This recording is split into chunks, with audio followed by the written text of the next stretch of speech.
I'm editing a video right now, so give me just a second and then I'll put some music on. Alright, be right back.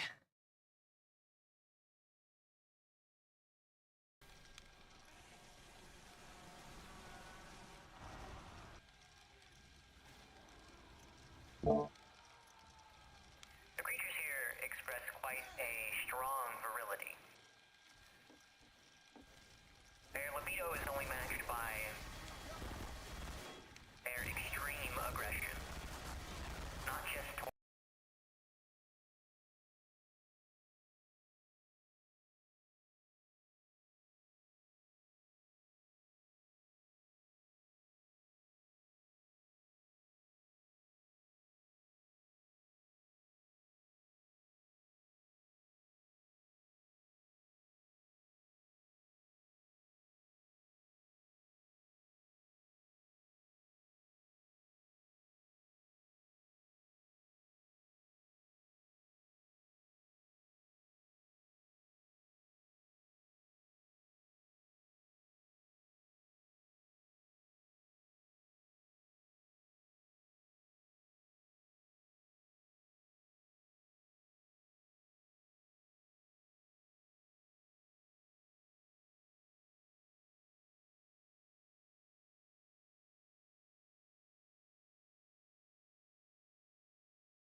Okay.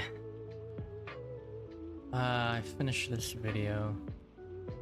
This is research log 1. Simple Team Fortress 2 video.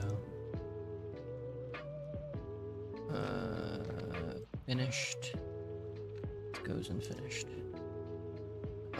We don't want in and out, we want the entire timeline.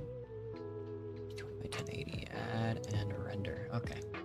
Open up Photoshop and get another schedule going.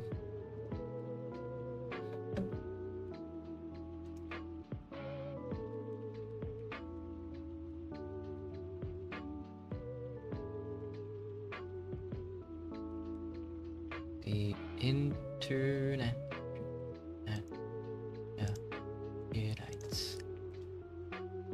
Alright, so, oh man, it's the week of 20 to 26. Let me give you a...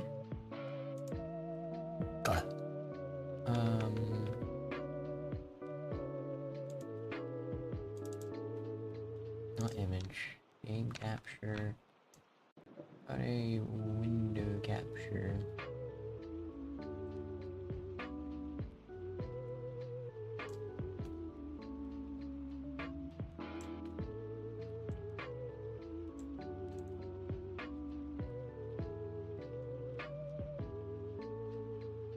Photoshop is not showing up.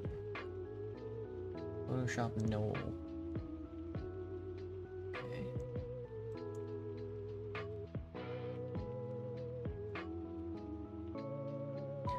It's enjoyed by one and oh, I'm so excited for my model, man. I have to wait till the end of like I have to wait till the end of like April, or anywhere between like February and April. I finally get my new model. Alright, week of the January 20th to the 26th. 20th to the 26th. It's the header for Monday. We're gonna do a single schedule date, the 20th. The time, we're gonna do 5 o'clock. Title? What should we do tomorrow? We could do Starfighter. Did I beat that game? Did I beat Starfighter?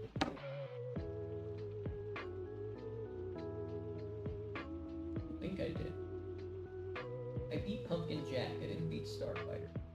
We'll save Starfighter for Tuesday then.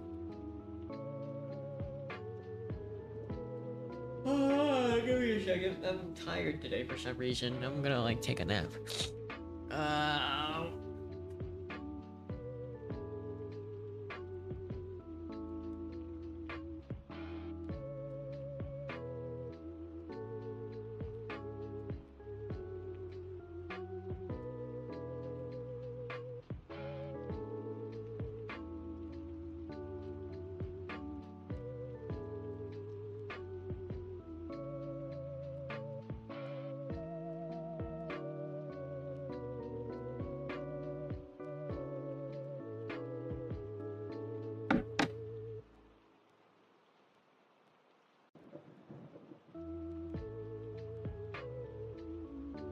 The idea of braising a short rib to me just seems so upsetting. Braising in general just seems like such an upsetting turn of events.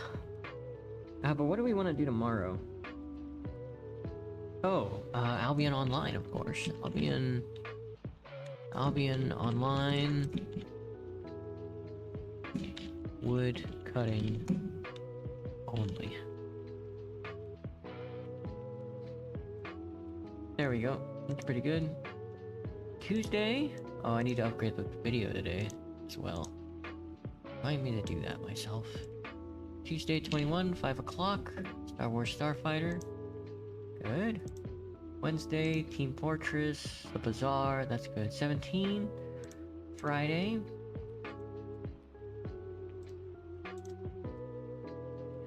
Friday, 21, 22, 23, 24. On the 24th, we're going to do... Ray. Oh, this is why it's weird. I was like, why does it look so weird? It's because it needs to be, capitalized. Albion Online woodcutting only. Albion Online woodcutting only. Okay.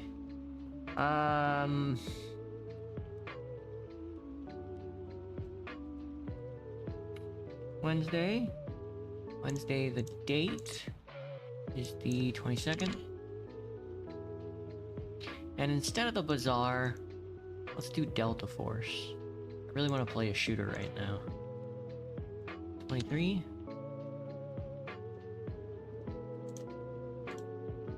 That's the name of the game, right?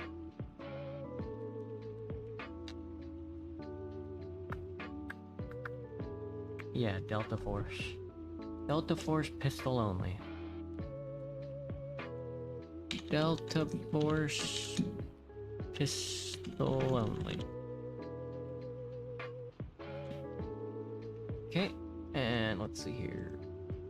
Saturday can stay SWOCATOR.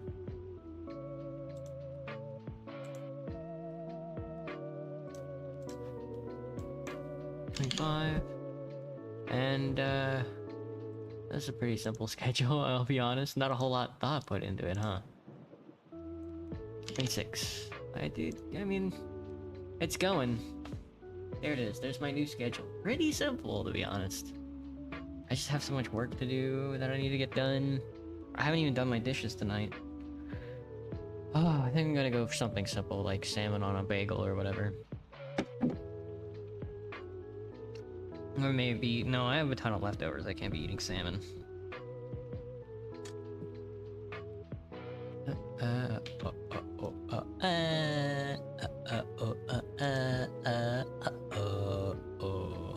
Schedule, this is... the 20th to the 26th. 20 to 26... 2025. Schedule Jan. Alright, that's done. Let me grab the image file. And there you are. Alright, as for what I'm going to do for the rest of the stream is I'm going to write. But first I need to upload some videos, so... Let me upload this Team Fortress 2 video. I got a brand new style of content I'm doing. I was uploading just blank game footage. But now I finally have something I want to design and edit and think about, so... And it's simple enough to where I can, not feel bad about it when I don't do it, and not feel particularly too good about it when I do. Research log... Episode 1. Research log 1. Fire hour. This is research. What is this? This is a research log.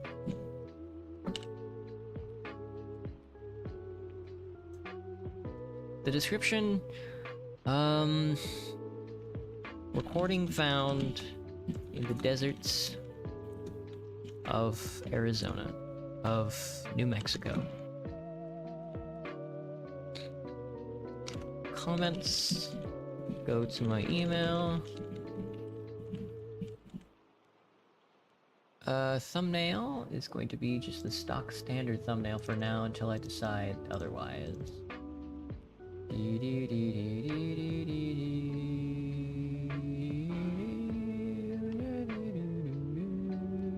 I don't have a Team Fortress. This is the first Team Fortress 2 video I've ever made.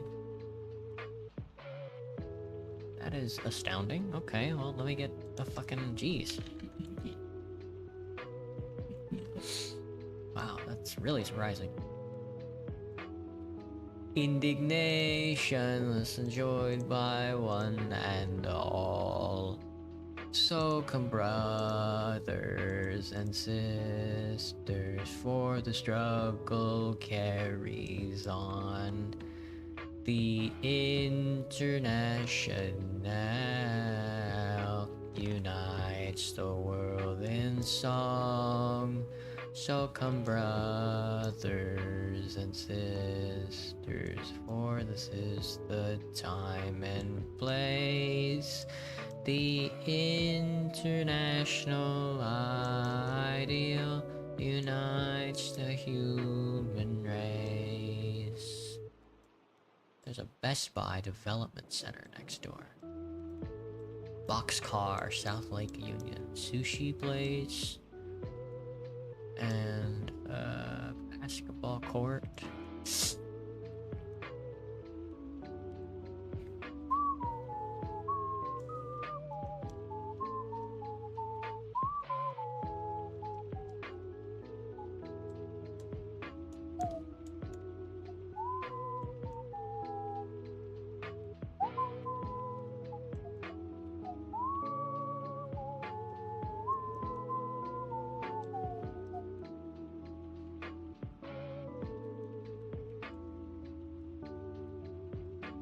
Struggle carries the international ideal unites the world in song. Alright, let me get the open image in new tab. Save image as ef2.png. Change this from JPEG 8-bim header to all files. Videos, thumbnails, raw. It's a raw thumbnail. I gotta apply for all kinds of benefits. I gotta go to the library one day this week and then scan in my identification. Where the hell is Photoshop?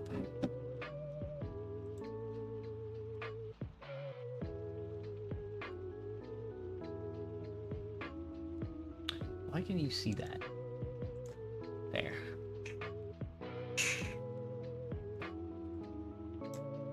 TF2 in. Oh, I gotta go back. Raw. My emotes. Give me a double O. Give me a double lot. I don't know why it's doing that, man. Do that to me. Control T to transform, scale up, replace the heavy Team Fortress's head with my head. Quick export, thumbnails, edit, save, close out of Photoshop. We don't need you anymore. We need edits. Go to YouTube and throw in this icon. There we go. Playlists, new playlist. New playlist, new playlist. This is research logs.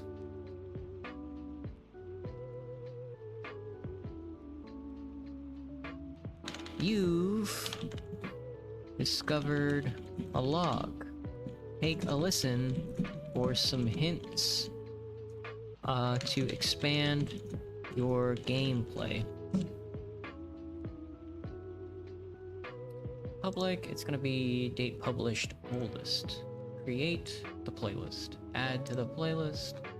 Show more. Game is going to be Team Fortress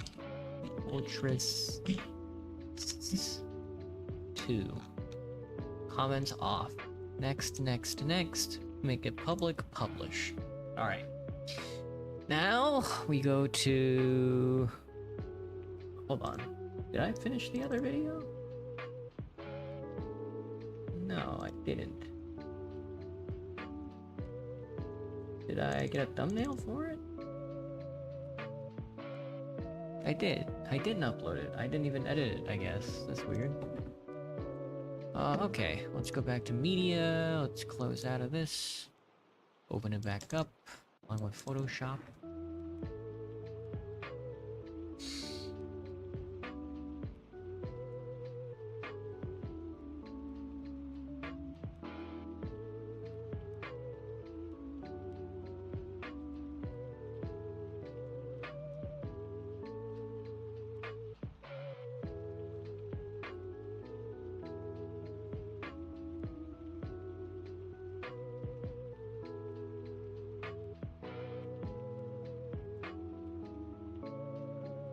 Lessons enjoyed by one and all. Soken brothers.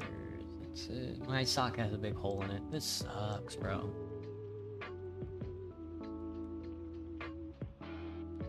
Durnash now unites the world in song. Edit, save. I hope this image isn't too big. Oh, I gotta silence you real quick again. Shh. You can listen to me talk though. Alright, Untitled Project. Give me just real quick. It's the first video I did today, huh? Wow. What is this? That's the stream. That's what I'm currently streaming right now. Okay. Prey goes in. So I've gone from 3 videos a day down to 2 videos a day. One, an hour-long game, and I go to the Steam Roulette wheel, and I spin the wheel, I get a game, I play that game for an hour, and then I upload that. And then my second video is going to be research logs. Now I need to make sure my audio is balanced, and I need to add a bit of a contrast pop.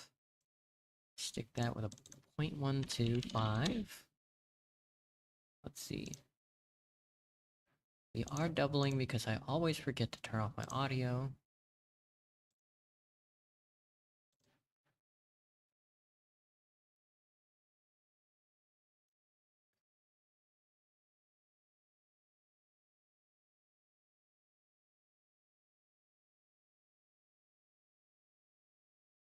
Yeah, the audio is going to be a little scary on this next video because for some reason they balanced it extremely poorly. 011925. Browse. I need to really pack up my videos as well because it's starting to get a mess in my backlog. Add to render queue, render all, and let me bring you back to Karl Marx himself. While that's rendering out, I'm gonna fucking take a nap. Bye, bro.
The render is like killing my model.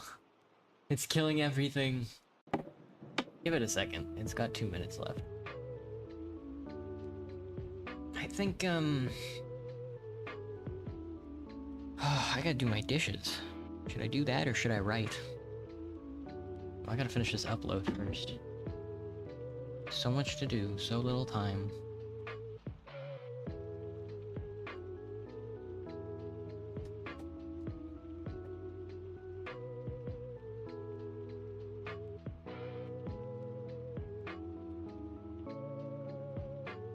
I could doom scroll.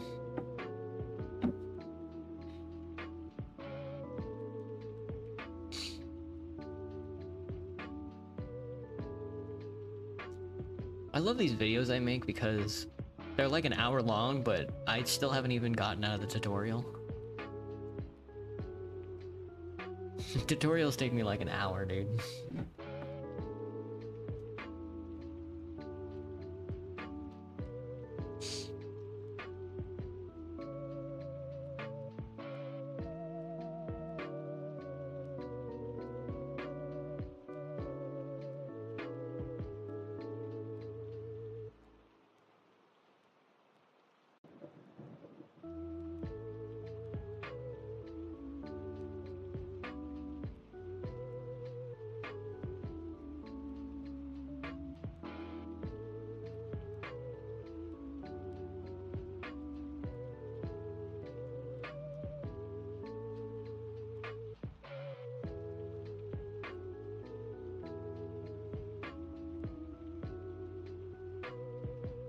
Let me look at the schedule again. I'll be online.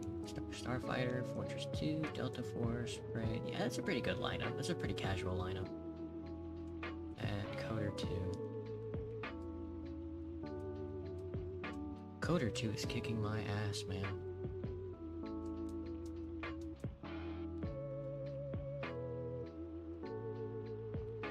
Prey is probably going to do it as well. I have so many games I have to play, dude. I have so many games I have to beat. Such a huge backlog. These games came out years ago. Not Delta Force. Delta Force came out recently.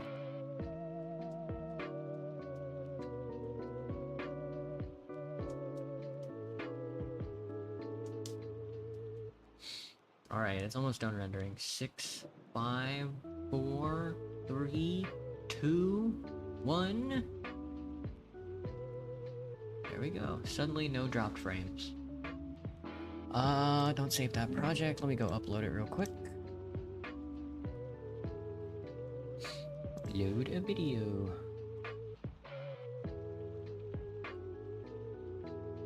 I also want to... I want to make more shorts. I'd like to do a short every day. At least one. But, I just can't find any, like, good moments. Nothing at least I'd like to make. I did upload like 3 the other day though, so I'll consider that like a backlog.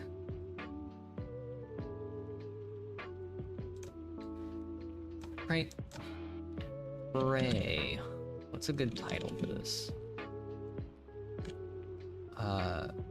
He spent 1 hour in the tutorial.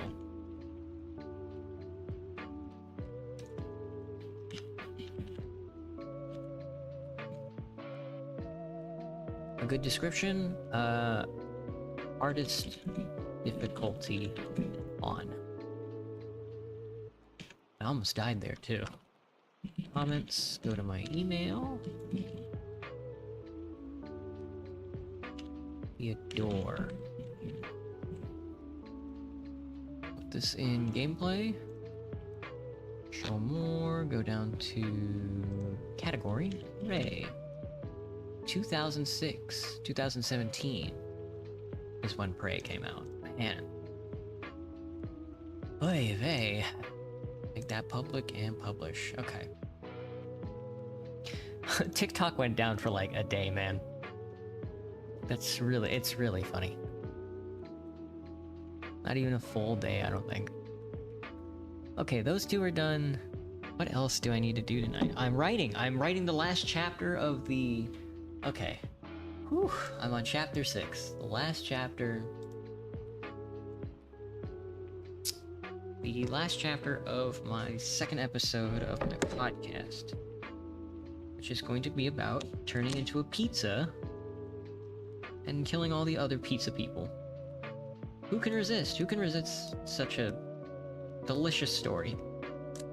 Alright, so he meets another guy, he tears his heart out. Finally, after all this time. He finally meets another dude, rips his heart out, eats it. And then what? How do I end this off? I got 8 pages to write. I got Slenderman the 8 pages to write. So this is gonna end on page 51. How do I start? How does any good chapter 6 of any good story start? By eating a dude's pizza heart.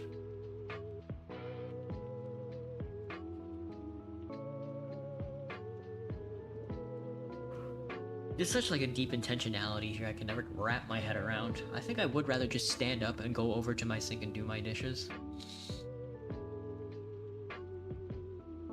I still have like a half a bag of gyoza I have to get through. Damn, I have so much food I gotta eat, man.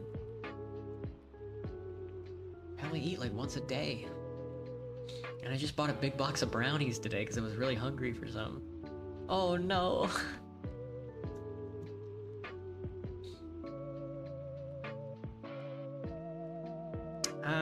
Fuck.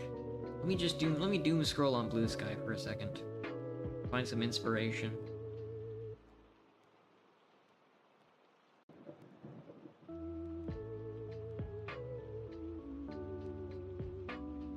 It's certainly not like a nightmare of like industrial labor.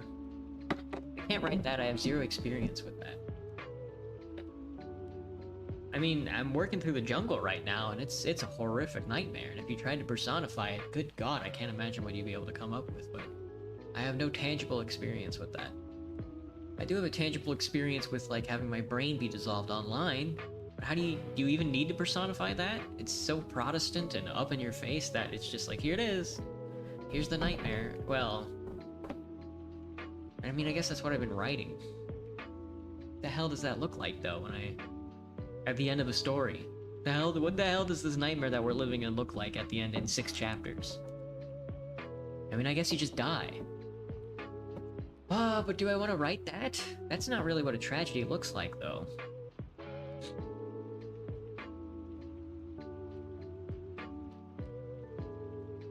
Okay, imagine you're made of pizza and you find another pizza guy, and when you eat other pizza guys, you ascend to another plane of existence. How do I write that into a chapter? What does that look like in 8 pages? Pearlescent, Neapolitan, pale skin, basil leaf, ahego.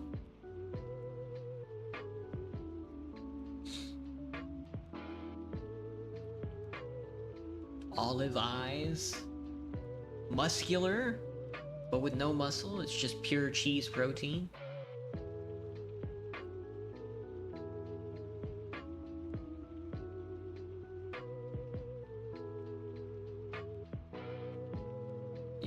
You've simply murdered a man who's also made of pizza. Not as fair-skinned as you, though, but of lesser form. Not Neapolitan, but cheese. American cheese pizza. Honestly, the superior form, but not sure why you'd need to get so fancy with it. Am I using that word right? Neapolitan pizza? Am I thinking of like something like a margarita pizza? Neapolitan. It is a Neapolitan pizza, okay. Because I was at the grocery store today and I forgot Neapolitan ice cream existed, and I saw that and I was like, hang on a second, am I using the word Neapolitan correctly? Have I just been... Is my character made of ice cream instead of pizza? Not as if the two are separate concepts. Ah, man, I just don't know how to write. Maybe I should just flip through a couple pages. I've got the jungle right next to me. I could flip through a couple pages of it and probably get far better writing than like my literography, my bibliography so far. Let me see. Chapter 3. In his capacity as delicatessen vendor, Jokobus Schvedvilas had many acquaintances. Among these was one of the special policemen employed by Durham, whose duty it frequently was to pick out men for employment. Jacobus had never tried it, but he expressed a certainty that he could get some of his friends a job through this man. It was agreed after consultation that he should make the effort with old Antinous and with Jonas. Jurgis was confident of his ability to get work for himself unassisted by anyone. As we have said before, he was not mistaken in this. He had gone to Brown's and stood there no more than half an hour before one of the bosses noticed his form, towering above the rest, and signaled to him. The colloquy? Let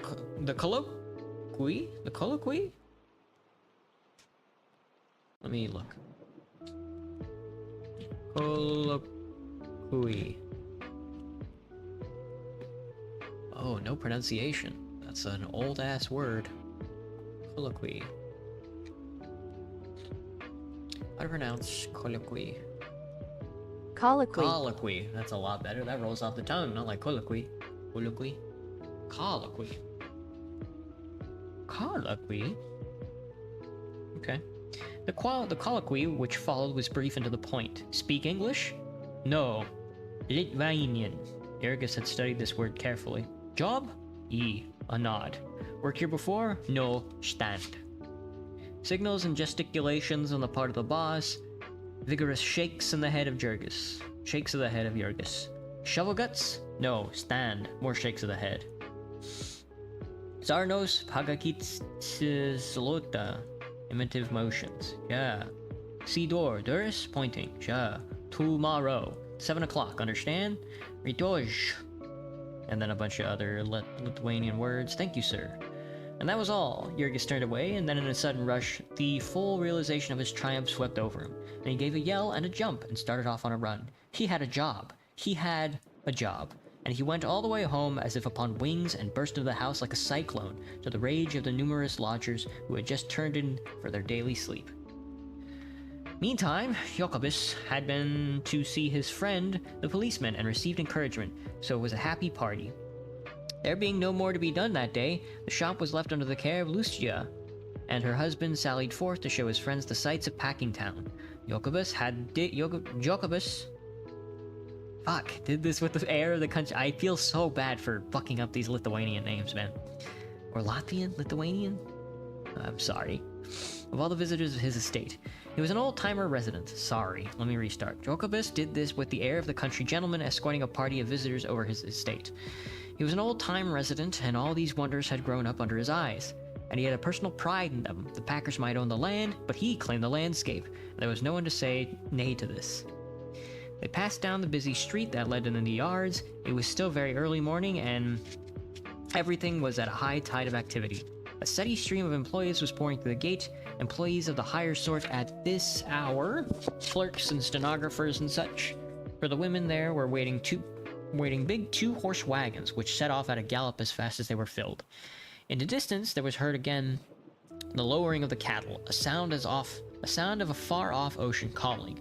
They followed it, this time as eager as children inside of a circus menagerie, which, indeed, the scene a good deal resembled. They crossed the railroad tracks, and then on each side of the street were the pens full of cattle.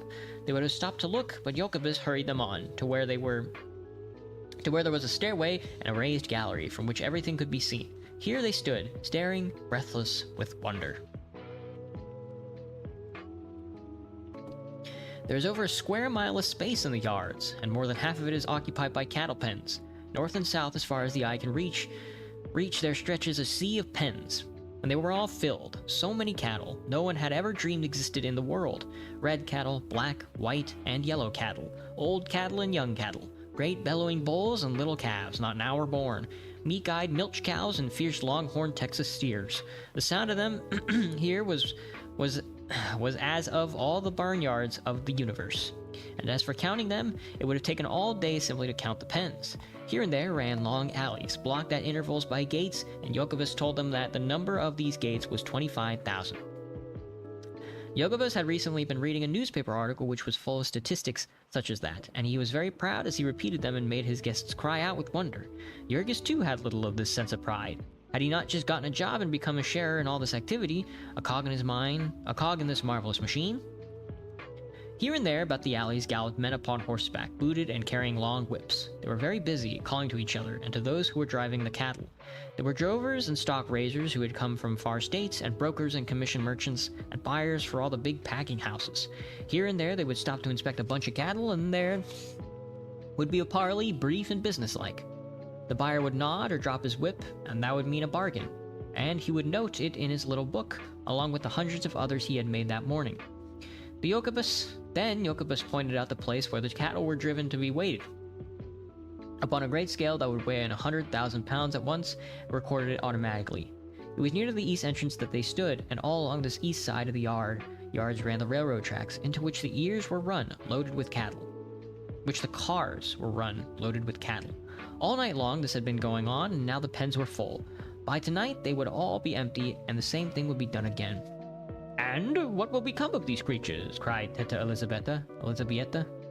"By tonight," Jokubus answered, "they will all be killed and cut up, and over there on the other side of the packing house are more railroad tracks where the cars come in and take them away." There were 250 miles of tracks within the yards. Their guide went on to tell them they brought about 10,000 head of cattle every day, and as many hogs and half as many sheep, which meant some 8 or 10 million live creatures turned into food every year. One stood and watched, and little by little caught the drift of the tide as it set in the direction of the packing houses. There were groups of cattle being driven in the chutes, which were roadways about 15 feet wide, raised high above the pens. In these chutes, the streams of animals was continuous. It was quite uncanny to watch them pressing on to their fate, all unsuspicious, a very river of death. Our friends were not poetical, and the sight suggested to them no metaphors of human destiny. They thought only the wonderful efficiency of it all. The chutes into which the hogs went climbed up high, to the very top of the distant buildings, and Jokubus explained that the hogs went up by the power of their own legs, and then their weight carried them back through all the processes necessary to make them into pork. "They don't waste anything here," said the guide.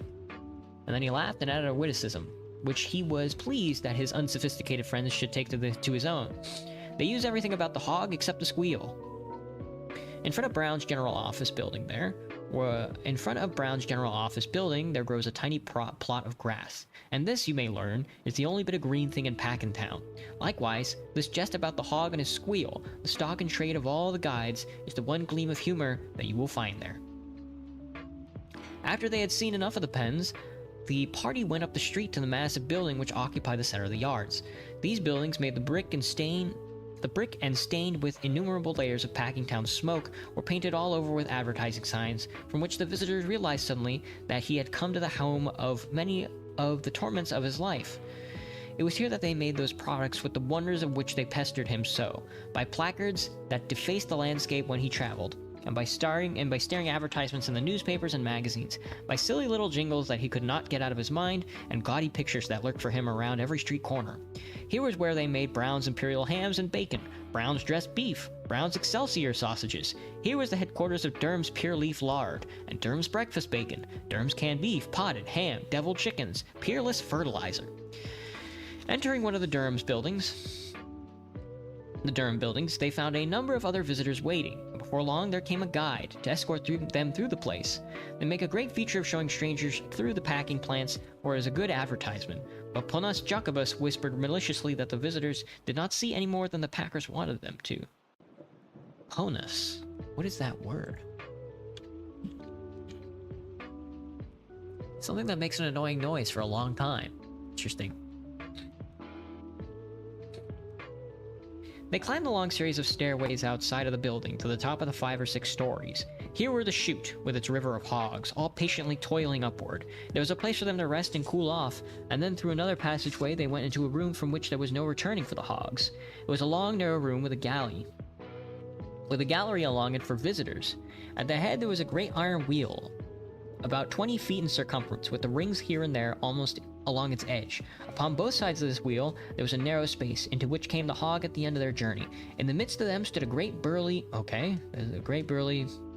N-word, bare-armed and bare-chested.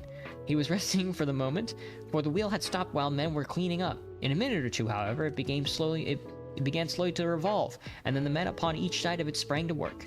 They had chains which they fastened about the leg of the nearest hog, and the other end of the chain they hooked into one of the rings upon the wheel. So as the wheel turned, a hog was suddenly jerked off its feet and borne aloft. At the same instant, the ear was assailed by the most terrifying shriek. The visitors started in alarm. The woman turned pale and shrunk back. The shriek was followed by another, louder and yet more agonizing.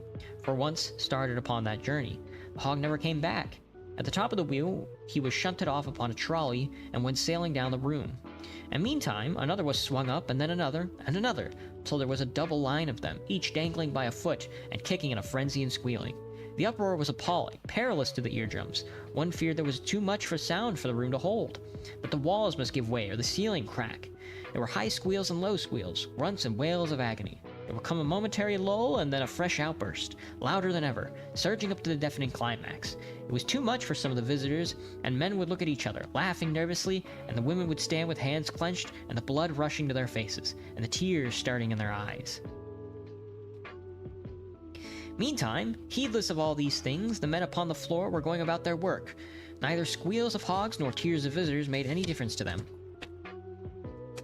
One by one, they hooked up the hogs, and one by one, with a swift stroke, they slit their throats. There was a long line of hogs, with squeals and lifeblood ebbing away together, until at last each started again, and vanished with a splash into a huge vat of boiling water. It was all so very businesslike that one watched it fascinated. It was pork making by machinery, pork making by applied mathematics, and yet somehow the most matter-of-fact person could not help thinking of the hogs. They were so innocent, they came so very trustingly, and they were so very human in their protests, so perfectly within their rights. They had done nothing to deserve it, and it was adding insult to injury as the thing was done here, swinging them up in the cold-blooded, impersonal way, without a pretense at apology, without the homage of a tear. Now and then, a visitor wept, to be sure, but this slaughtering machine ran on. Visitors or no visitors, it was like some horrible crime committed in a dungeon, all unseen, all unheeded, buried out of sight and out of memory. One could not stand and watch very long without becoming philosophical, without beginning to deal in symbols and similes, and to hear the hog squeal of the universe. Was it permitted to believe that there was nowhere upon the earth or above the earth a heaven for hogs, where they were requited for all this suffering? Each one of these hogs was a separate creature. Some were white hogs, some were black, some were brown, some were spotted, some were old, some were young, some were long and lean, some were monstrous. And each of them had an individuality of his own, a will of his own, a hope and a heart's desire. Each was full of self-confidence, of self-importance, and a sense of dignity, and trusting and strong in faith, he had gone about his business. And while a black shadow hung over him, and a horrified fate waited in his path. Now suddenly, it had swooped upon him, and had seized him by the leg, relentless, remorseless. It was, all his protests, his screams, were nothing to it. It did its cruel will on him, as if his wishes, his feelings had simply not existed at all. It cut up his throat and watched him gasp out of life. And now was one to believe that there was nowhere a god of hogs, to whom this hog personality was precious, to whom these hog squeals and agonies had a meaning. Who would take this hog into his arms and comfort him, rewarding him with his work well done, and show him the meaning of his sacrifice? Perhaps some glimpse of all of this was in the thoughts of our humble-minded Jurgis, as he turned to go on with the rest of the party and muttered, "Dave, but I'm glad I'm not a hog." Damn. But I'm glad I'm not a hog. The carcass hog was scooped out of the vat by machinery, and then it fell to the second floor, passing on a way through a wonderful machine with numerous scrapers, which adjusted themselves to the size and shape of an animal, and sent it out to the other end with nearly all of its bristles removed. It was then again strung up by the machinery and sent upon another trolley ride, this time passing between two lines of men, who sat upon a raised platform, each doing a certain single thing to the carcass as it came to him. One scraped the outside of the leg, another scraped the inside of the same leg, one with a swift stroke cut the throat, another with two swift strokes severed the head, which fell to the floor and vanished through a hole. Another made a slit down the body, a second opened the body wider, a third with a saw cut the breastbone, a fourth loosened the entrails, a fifth pulled them out, and they all slid through the hole in the floor. There were men to scrape each side, and men to scrape the back. There were men to clean the carcass inside, to trim it and wash it. Looking down this room, one saw creeping slowly a line of dangling hogs, 100 yards in length, and for every yard there was a man, working as if a demon were after him. At the end of this hog's progress, every inch of the carcass had been gone over several times, and then was rolled into the chilling room, where it stayed for 24 hours, and where a stranger might lose himself in a forest of freezing hogs. Before the carcass was admitted here, however, it had to pass government inspector, who sat in the doorway and felt of the glands in the neck for tuberculosis. This government inspector did not have the manner of a man who was worked to death. He was apparently not haunted by a fear that the hog might get by him before he had finished his testing. If you were a sociable person, he was quite willing to enter into conversation with you and to explain to you the deadly nature of the tomines, which are found in tubercular pork. And while he was talking with you, you could hardly be so ungrateful as to notice that dozen carcasses were passing him untouched. This inspector wore a blue uniform with brass buttons, and he gave an atmosphere of authority to the scene, and as it were, put the stamp of official approval upon things which were done in Durham's. Jurgis went down the line with the rest of the visitors, staring open-mouthed, lost in wonder. He had dressed hogs himself in the forests of Lithuania, and he had never expected to live to see one hog dressed by several hundred men. It was like a wonderful poem to him. He took it all in guilelessly, even to the conspicuous signs demanding immaculate cleanliness of the employees. Jurgis was vexed when the cynical Jokubus translated those signs with sarcastic comments, offering to take them to his secret rooms where they spoiled meats went to the doctored. The party descended to the next floor, where the various waste materials were treated. Here came the entrails to be scraped and washed clean for sausage casings. Men and women worked here in the midst of the sickening stench, which caused the visitors to hasten by, gasping. To another room came all the scraps to be tanked, which meant boiling and pumping off the grease to make soap and lard. Below they took out the refuse, and this, too, was a region in which the visitors did not linger. In still other places, men were engaged in cutting up the carcass that had been through the chilling rooms. First there were the splitters, the most expert workmen in the plant, who earned as high as 50 cents an hour and did not a thing all day except chop hogs down the middle. Then there were cleavermen, great giants with muscles of iron. Each had 2 men to attend him, to slide the half carcass in front of it on the table and hold it while he chopped it, and then turn each piece so that he might chop it once more. His cleaver had a blade about 2 feet long, and he never made but one cut. He made it so neatly, too, that his implement did not smite through the dole itself. There was just enough force for a perfect cut and no more. So through various yawning holes, there slipped to the floor below, to one room hams, to another forequarters, to another sides of pork. One might go down to this floor and see the pickling rooms, where the hams were put into vats, and the great smoke rooms, with their airtight iron doors. In other rooms, they prepared salt pork. There were whole cellars full of it, built up in great towers to the ceiling, and yet other rooms they were putting up meat in boxes and barrels, and wrapping hams and bacon in oiled paper, sealing and labeling and sewing them. From the doors of these rooms went men with loaded trucks to the platform where freight cars were waiting to be filled, and one went out there and realized with a start that he had come at last to the ground floor of this enormous building. Holy shit, I gotta get a drink, bro. Let me end this chapter. Then the party went across the street to where they did the killing of beef, where every hour they turned 400 or 500 cattle into meat. Unlike the place they had left, all this work was done on one floor, and instead of there being one line of carcasses which moved to the workmen, there were 15 or 20 lines, and the men moved from one to another of these. This made a scene of intense activity, a picture of human power wonderful to watch. It was all in one great room, like a circus amphitheater, with a gallery for visitors running over the center.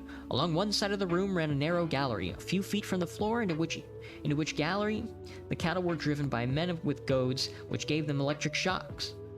Once crowded in here, the creatures were prisoned, each in a separate pen by gates that shut, leaving them no room to turn around, and while they stood bellowing and plunging, over the top of the pen, there leaned one of the knockers, armed with a sledgehammer and watching for a chance to deal a blow. The room echoed with thuds in quick succession and the stamping and kicking of the steers. The instant the animal had fallen, the knocker passed on to another, while a second man raised a lever, and the side of the pen was raised, and the animal, still kicking and struggling, slid out of the killing bed. Here a man put shackles about one leg and pressed another lever, and the body was jerked up into the air. There were 15 or 20 such pens, and it was a matter of only a couple of minutes to knock 15 or 20 cattle and roll them out. Then, once more, the gates were opened, and another lot rushed in, and so out of each pen there rolled a steady stream of carcasses, which the men upon the killing beds had to get out of the way. Fuck, dude. I mean, dude, I'm thinking, like, the only real work I had ever done in my life up to this point, I'm 26, is not but like 2 weeks ago, when I got my first job, my second job, as a cashier at a fucking Wingstop. and it made me sick to my stomach. I did a full fucking... I was still training, but I did a full fucking, full 8 hours. And good God, I thought it was the most evil fucking... the evilest institution ever. I still have not eaten, like, fast food in, like, a month now. Because, like, my stomach is sick at the idea of getting another human being to work a job like that. Like, not just doing the frying and the cooking and the cleaning, but, like, running the cash register, too. Of just being spit on by workers or being burnt by fucking hot oil. It's a hellish nightmare that it just puts me off. You know? And it's hard for me to eat meat, too. I mean, I fucking, like, I just recently deep fried a bunch of chicken, but, like, it sucked. I'd rather, like, grill a chicken or just not eat chicken at all.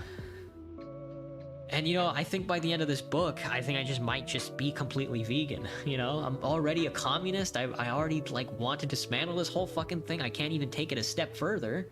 It's not like Upton Sinclair's gonna tell me anything about, like, the labor of others that I am so relished in that isn't already just, like, impossible for me to psych myself out of. But, dude...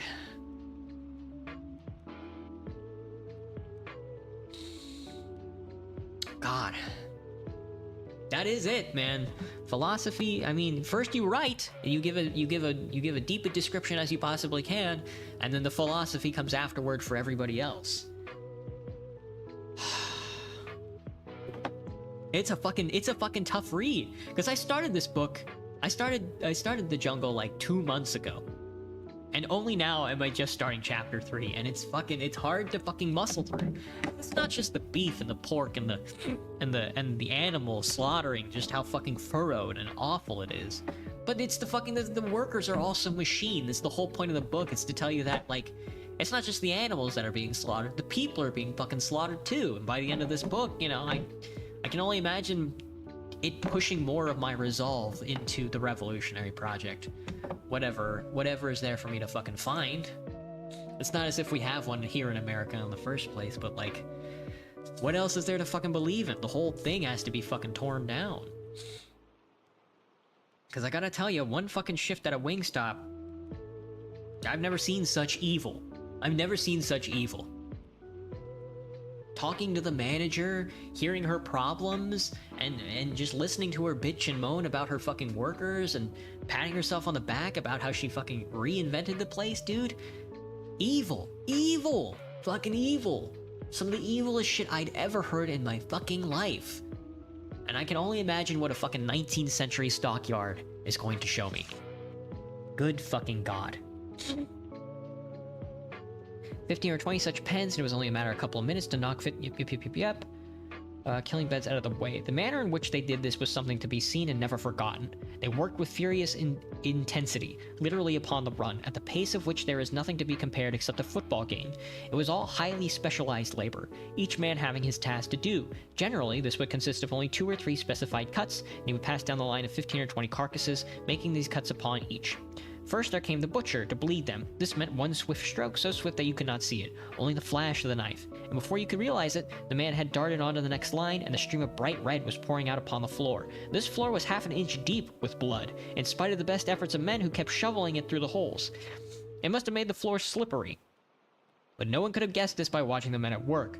The carcass hung for a few minutes to bleed. There was no time lost, however, for there were several hanging in each line, and one was always ready. It was let down to the ground. There came the headsman, whose task it was to sever the head with 2 or 3 swift strokes. Then came the floorsman, to make the first cut in the skin, and then another to finish ripping the skin down to the center, and then half a dozen more in swift succession to finish the skinning. After they were through, the carcass was again swung up, and while a man with a stick examined the skin to make sure that it had not been cut, and another rolled it up and tumbled it through one of the inevitable holes in the floor, the beef proceeded on its journey. There were men to cut it, and men to split it, and men to gut it and scrape it clean inside. There were some with hose, which threw jets of boiling water upon it, and who removed the feet and added the final touches. In the end, as with the hogs, the finished beef was run into the chilling room and hung its appointed time. It's just fucking... Because I'm living off of my savings right now, right? And I'm still looking for a job. And I have, like, a job offer at, like, a Whole Foods or whatever. And, like, I can only imagine retail or grocery is a lot better than working like a fast food fryer, but when I get there, I can only imagine how fucking evil that's going to be, too. And I'm astounded at what point do I just not want to live any, you know, and not want to live anymore, because it's just fucking like, I already have that pretense in my brain as somebody who had never done this kind of work before. And the idea of it existing at all makes me just not want to be here. It's astounding to me. The visitors were taken there and shown them, all neatly hung in rows, labeled conspicuously with the tags of the government inspectors, and some, which had been killed by a special process, marked with the sign of the kosher rabbi, certifying that it was fit for sale to the Orthodox. And then the visitors were taken to the other parts of the building to see what became of each particle of the waste material that had vanished through the floor, and to the pickling rooms, and the salting rooms, and the canning rooms, and the packing rooms, where choice meat was prepared for shipping in refrigerator cars, destined to be eaten in all the four corners of civilization. Afterward, they went outside, wandering among the mazes of buildings in which was done the work auxiliary to this great industry. There was scarcely a thing needed in the business that Durham and Company did not make for themselves. There was a great steam power plant and electricity plant. There was a barrel factory and a boiler repair shop. There was a building to which the grease was piped and made into soap and lard. And then there was a factory for making lard cans and another for making soap boxes. There was a building in which the bristles were cleaned and dried for the making of hair cushions and such things. There was a building where the skins were dried and tanned. There was another where heads and feet were made into glue, and another where bones were made into fertilizer. No tiniest particle of organic matter was wasted in Durham's. Out of the horns of the cattle they made combs, buttons, hairpins, and imitation ivory. Out of the shin bones and other big bones they cut knife and toothbrush handles and mouthpieces for pipes. Out of the hoofs they cut hairpins and buttons. Before they made the rest into glue, from such things as feet, knuckles, hide clippings, and sinews came such strange and unlikely products as gelatin, isinglass, and phosphorus bone black, shoe blackening, and bone oil. They had curled hair works for the cattle tails and wool pullery for the sheepskins. They made pepsin for the stomachs of the pigs, and albumin for the blood, and violin string for the ill-smelling entrails. When there was nothing else to be done with the thing, they first put it into a tank and got out of it with the tallow and grease, and then they made it into fertilizer. All these industries were gathered into buildings nearby, connected by galleries and railroads with the main establishment, and it was estimated that they had handling near 250 million of animals since the founding of the plant by the elder Durham generation or more ago. If you counted it with other big plants, and they were now really all one, it was, so Jacobus informed them, the greatest aggregation of labor and capital ever gathered in one place. It employed 30,000 men, it supported directly 250,000 people in its neighborhood, and indirectly it supported 500,000. It sent its products to every country in the civilized world, and it furnished the food for no less than 30 million people. To all these things our friends would listen open-mouthed. It seemed to them impossible a belief that anything so stupendous could have been devised by mortal man. That was why to Jurgis it seemed almost profanity to speak about the place as did Jacobus. Septically. It was a thing as tremendous as the universe. The laws and ways of its working no more than the universe to be questioned or understood. All that a mere man could do, it seemed to Jurgis, was to take a thing like this, he found it, and do as he was told. To be given a place in it and share in its wonderful activities was a blessing to be grateful for. As one was grateful for the sunshine and the rain. Jurgis was even glad that he had not seen the place before meeting with his triumph, for he had felt that the size of it would be overwhelmed. But now he admitted he was a part of it all. He had the feeling that this whole huge establishment had taken him under its protections and had become responsible for his welfare. So guileless was he, and ignorant of the nature of business, that he did not even realize that he had become an employee of Brown's, and that Brown and Durham were supposed by all the world to be deadly rivals, or even required to be deadly rivals by the law of the land, and ordered to try and ruin each other under penalty of fine and imprisonment. End Chapter 3 of The Jungle. End Chapter 1 of Dialect of the Enlightenment. Hot shit, bro. I'll cut that and I'll make it a video on my channel. But fuck! Let me mark it. Marked. Oh my god, dude, it's a fucking nightmare! We live in a fucking nightmare, man. We live in a fucking nightmare. I gotta finish this chapter. Anyway, I read that chapter to inspire me for this last chapter, but there's no way see, that's the thing. Because Sinclair here, he's outlining like a real fucking nightmare of like the Protestant capitalist world that we live in. I'm trying to like personify that into like articulate sci-fi, and I feel so inadequate. How do I write that how did he write that into a chapter? He observed it, but how do I write that into a chapter? It would be simpler for me to simply jump off the roof of my 40 fucking story apartment than it would be to write this chapter. I could not write that nightmare. You know? I feel fucking so subsequently inadequate. It sucks. It's astounding, I guess, more than anything. Astounding writing, astounding prose, and astounding nightmare. I'll be right back. I gotta get a drink of water.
Alright, I got a glass of water and some brownies.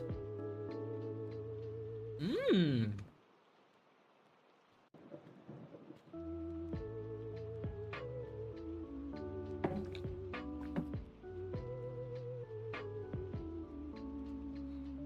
You know, I mean, that's the thing. It's precept of me to read other writers' science fiction, you know, to write well. But I think what I need to be reading is just the fucking news, you know? I just need to go fucking read financial news.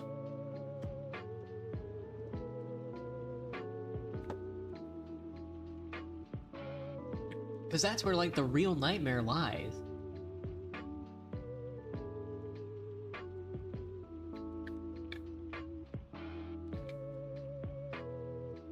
You know, more than anything, the jungle is a fucking tragedy. That's what I'm trying to write. Fucking tragedy. But it's fucking astoundingly difficult.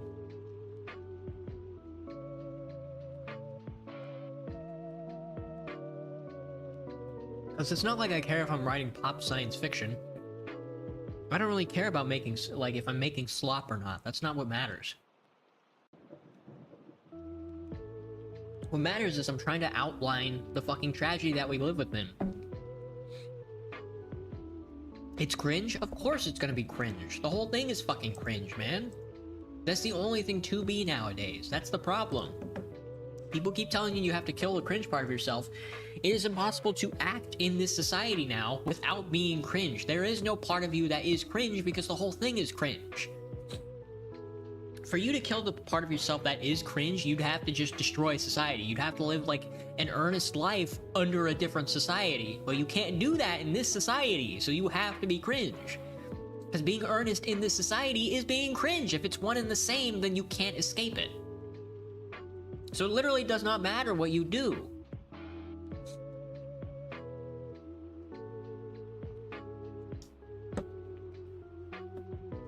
And there is no form that takes that can bring you to like a revolutionary motive. Because that's what you need. You need motive. You know, you need resolve, you need motive, you gotta have the whole 9 yards. And whether you're cringe or not is not the thing that's gonna fucking get you there. You know, whether you look in the mirror and you're like, I'm not gonna do this because it's cringe and I feel weird about it. That's not the thing that does it. The thing that brings you to action is the cornering. You have to be cornered by society before you can take a step in that direction. That's a hard task. I mean, that is the most natural form and the path of least resistance, of course. That is the thing that guides us all because you are mostly water. But for some people, say characters like John Brown or guys who go out and do like stochastic violence, guys like that Luigi guy who shot that fucking CEO in the back, you know, they can be driven by more. They aren't necessarily as cornered. They are not driven by that cornering. But most people can't do that. They should, but they can't. You know? So what is the thing that leads everybody to action? It's you know, it's having your back against the wall. It's having nothing else and nowhere else to do. Nothing else to do and nowhere else to go. The path of least resistance. Some people are crazy with it. But, you know, not me. Not you, probably. You might be. If so, then, I don't know what the hell you're doing here. It's just,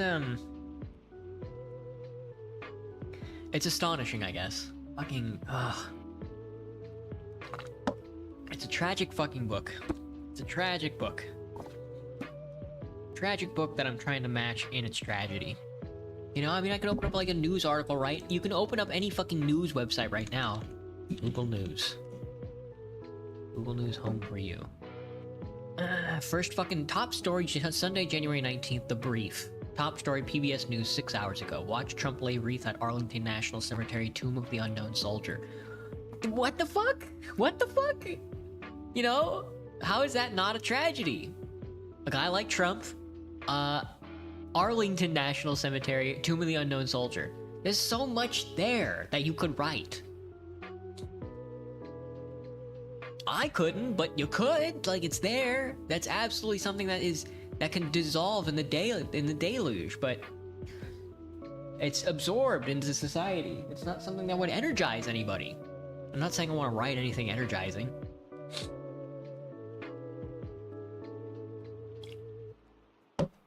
But how do I personify that, man? I've already turned my main character into a pizza.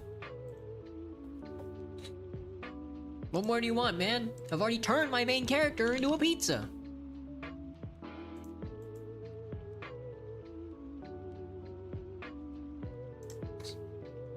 I've already turned my main character into a pizza. I guess I should look at local news, too.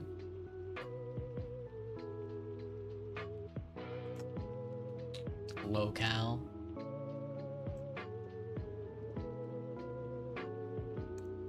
Take that off and highlight this.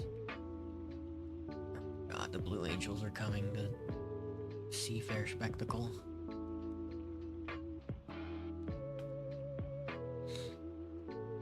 People's March Seattle crosses Capitol Hill. I didn't even know there was a march.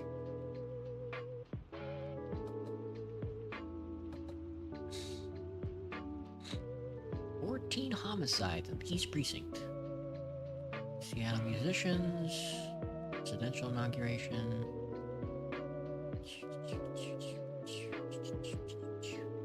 All right, protests against the president. Portland goes where Seattle won't on homelessness.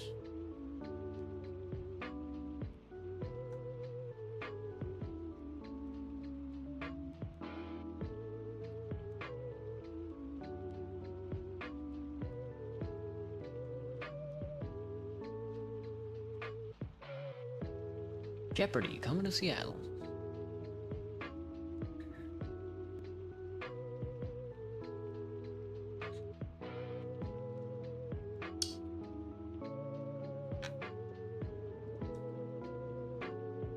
So yeah, Starbucks planning on corporate layoffs. Housing market saw a turnaround.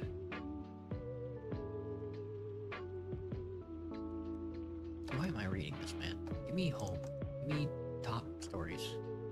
Don't give me anything other than headlines. That's where the real nightmare is. Maybe not. Maybe local news is the real nightmare. How the fuck do you write a story, bro? I've never written a book in my life. Now I can't even write a last chapter. I'm already a week behind on this fucking thing. Let me think. Alright, what? Another pale pizza character approached the traveler. Sickly in shape, the armored character spoke few words to Theodore. Few words were needed, as the wizard simply ripped the heart from the guard's chest cavity. A deluge! I love that word so much. Deluge. I should just use that word over and over again. I'm gonna lay back down because my spine hurts. Wah!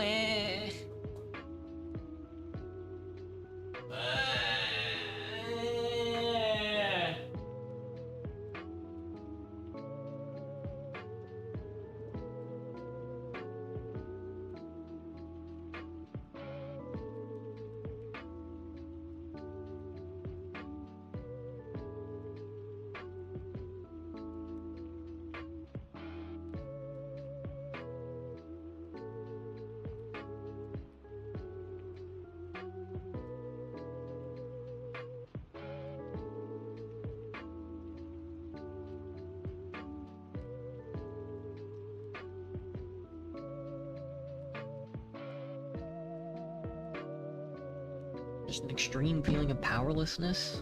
I've already written this character as a god. Just going to, I mean, I have the plot line now. This last chapter, our godlike character who has killed, finally reached his destination, and finally killed a person, is going to go on a rampage on this refugee camp, killing everybody, and then he in turn is going to die, be torn apart, torn to shreds by rat-like shoes. It's going to be epic.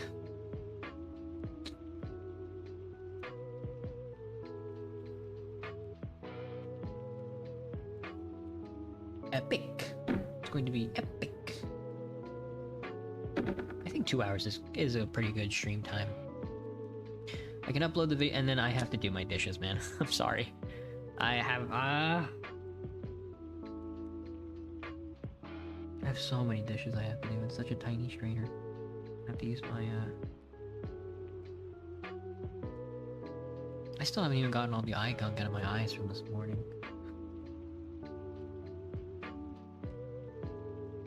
I've been so stressed out with the filming, and the recording, and the writing, and the interview process with a job. Ugh.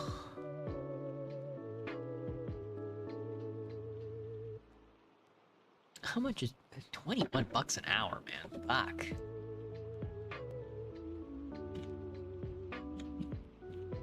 Hours is part-time. I'm not doing full-time.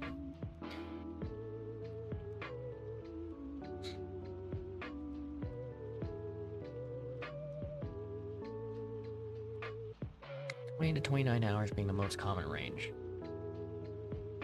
Part-time job typically requires working fewer than 35 hours a week. Let's do 29 hours a week. 29 times 21 bucks an hour. $609 a week times 4. $2,400 a month. Okay, so that's all of that goes to my rent then, and I'll have to use my savings to pay off my car and basic necessities. All right, that's not too bad. That means I can leave my my IRAs alone, I guess. Unless an emergency happens.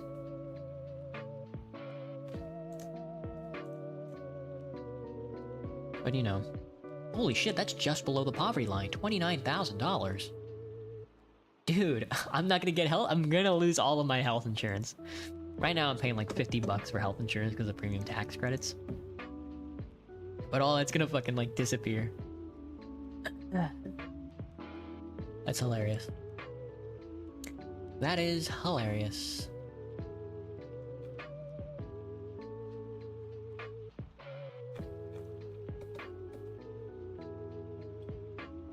I'll be honest with you, Baki.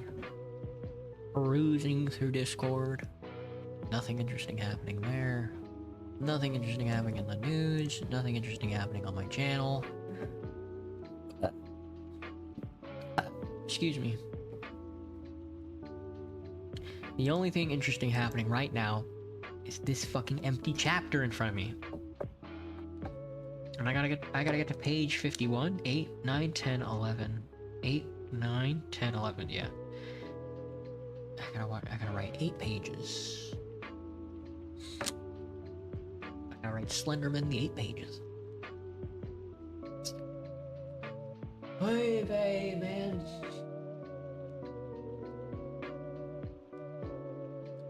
This is the most stressful thing anybody's ever been through.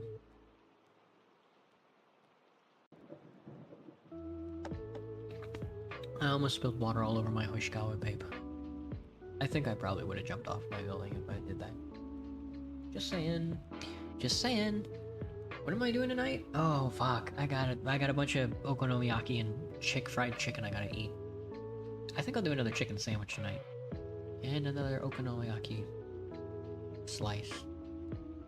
For lunch, I had a chicken breast in buttermilk and hot sauce. I'm going to do that same tonight. A little bit of hot sauce, a little bit of buttermilk, some pickles, some brioche. I'm not going to toast the buns this time.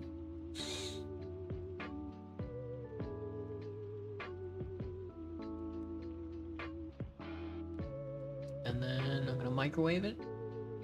Get it out on a plate, nice. Toast, toss. I got 2 slices of okonomiyaki left. I should just eat those for breakfast. They're pretty sweet. Do that. The other day I bought 2 big jugs of full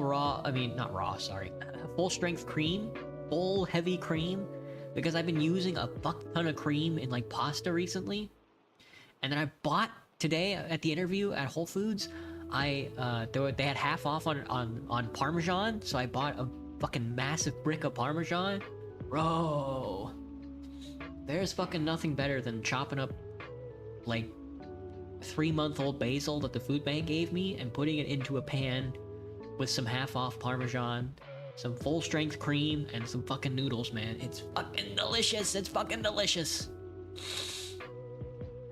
I don't have much chicken left though. I should put a fried chicken slice over one of these days, because I still have quite a bit of fried chicken left. And then I have maybe 1 big chicken breast or 2 big chicken breasts left in my freezer. What kind of meat do I have? I've got tilapia, dude. I can do tilapia and capers over some cream noodles. Yes.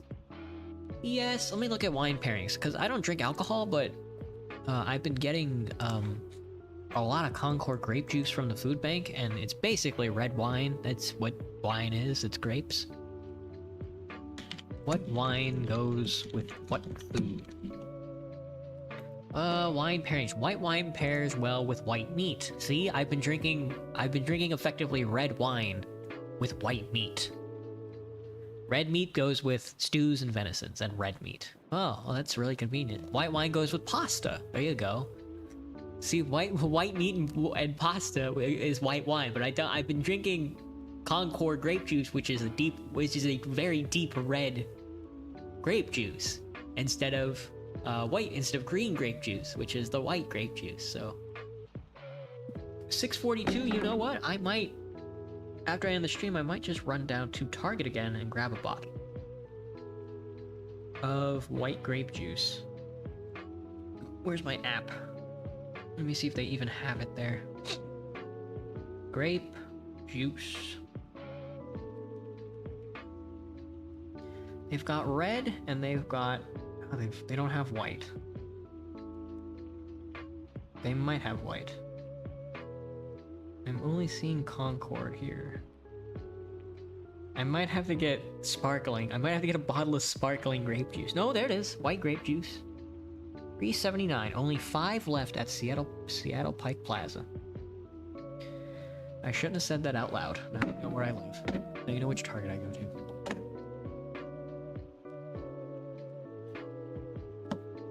Well, whatever. Anyway, I got everything done that I needed to do today. We got the schedule, we got our videos up. No shorts. I can't for the life of me think about making shorts or anything like that because I'm bad. I just need to write this last chapter. I'd like to get it all done by tonight. 8 chapters in one night is tough though, especially with how many fucking dishes I have to do. I'm telling you, I have to do like a week's worth of dishes, and I've been cooking every day.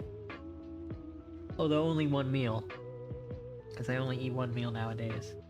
When I first moved in, I started eating like 2 or 3 meals because I had a lot of leftovers from from being homeless. When you go out to eat, and because I haven't been eating like fast food, I don't have any leftovers from fast food. But I have been eating like prepared, like the pre-prepped meals from like grocery stores, the stuff that is made in the factory and then packaged up. So I guess that's just it, huh? The more abstracted away the labor is, the less bad I feel about consuming it. If you're deep frying in front of me, I want to kill myself in front of you and give you all my money. If you do it in a factory 3 states away, sucks. That sucks to suck. I guess that's what it boils down to, huh? Really bad. Hang on, when does Target close even? Maps. Google Maps, give me my location. Closes at 8. Got some time. There's an Evergreen across from that Target. And they sell salads. And I'm not going there, man. One day I'll go down to Pike's Place and find out the ingredients that they're selling there. Maybe they have something that I don't know about, because at the current moment I go down to Target for stuff that I need immediately, and then I go to the H Mart next door for Asian stuff, and then I go down to the Whole Foods a couple blocks down to get everything else. But if there's some stuff down at Pike's place here, I'll just go there. It is a market. I'm not eating any of the food. That's cringe. There's a bunch of escape rooms near me, actually, now that I'm looking at it. Very cringe. There's a Holocaust center next to me, too. Seafood place, Army and Navy surplus shop, that's fucking cringe. What's that doing here? Have a Heart is a cannabis shop.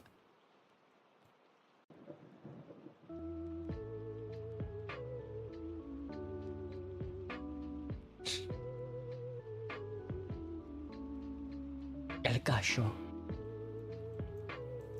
Law offices. Institute, World Trade Center, Seattle. Is right on the riverfront there. Right next to the Marriott. Across from a fish bar. Tribal Dock. International Conference Center, Norwegian Cruise Line, Pier 66. Pier 62. The Seattle Great Wheel? Iconic ride. I've still never been in this aquarium. They put a restaurant in this fucking aquarium? Is that what you're telling me? No, they didn't. God. I've still never been to the Seattle Aquarium. It doesn't look very big. I should make a day of it and take Hoshikawa down there. When is the Seattle Aquarium not busy?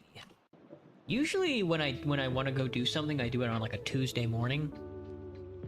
Non-holiday weekdays and after 3 p.m. on weekends. Yeah. Simply purchase a membership online, then email us to request a refund of your tickets. Plan my visit. Purchase a ticket. 49% off, plus 4 more top Seattle attractions with the City Pass bundle. Sure, let's take a look at the City Pass bundle. What can you do? You go to the Space Needle, the aquarium. I've still never been to the Space Needle. I've never been to the aquarium. There's some garden and glass. There's Harbor Tour. There's Pop Culture, Mopop. There's the Woodland Park Zoo. There's Pacific Science Center. Yeah. Looking at the picture of the Seattle Aquarium, it's tiny. It's this tiny little thing. You need a reservation to go to the Seattle Aquarium. You need a reservation for all of it. I don't know why you do a Harbor Tour. That's cringe. You can just walk up and down the damn thing. Woodland Park Zoo. General admission. General admission.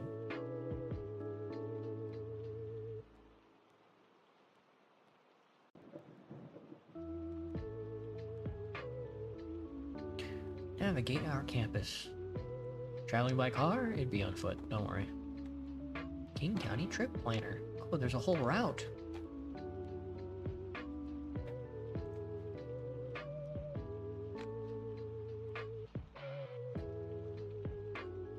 J. Kenji Lopez alt makes it a day at the Seattle waterfront. The Johnson family. Daily activities. Washington Waters, welcome. There's a puppet show, coral reef, harbor seals, archipelago, marine mammal feeding deep in the reef. You could spend all morning there. You can go for it goes from 10 to 3.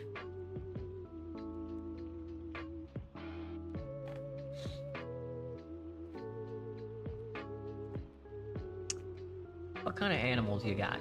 I'm seeing some sharks, I'm seeing some otters, I'm seeing some coral. That's more my speed, the coral, for sure. Got some jellyfish, animal well-being. There's live camps. Oh, the campus is huge, though. Okay, no, it's not. It's still a little tiny now that I'm looking at it. Oh, you can see my apartment in the background. Don't go there. Public program. Maybe I should volunteer, huh?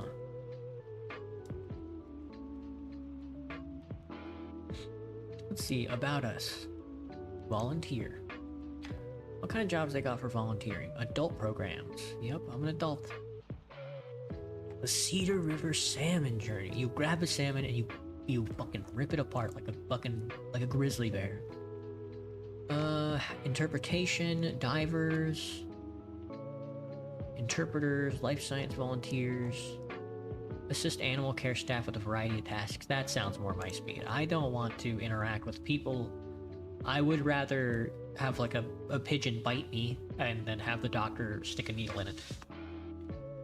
Background checks, service levels reached.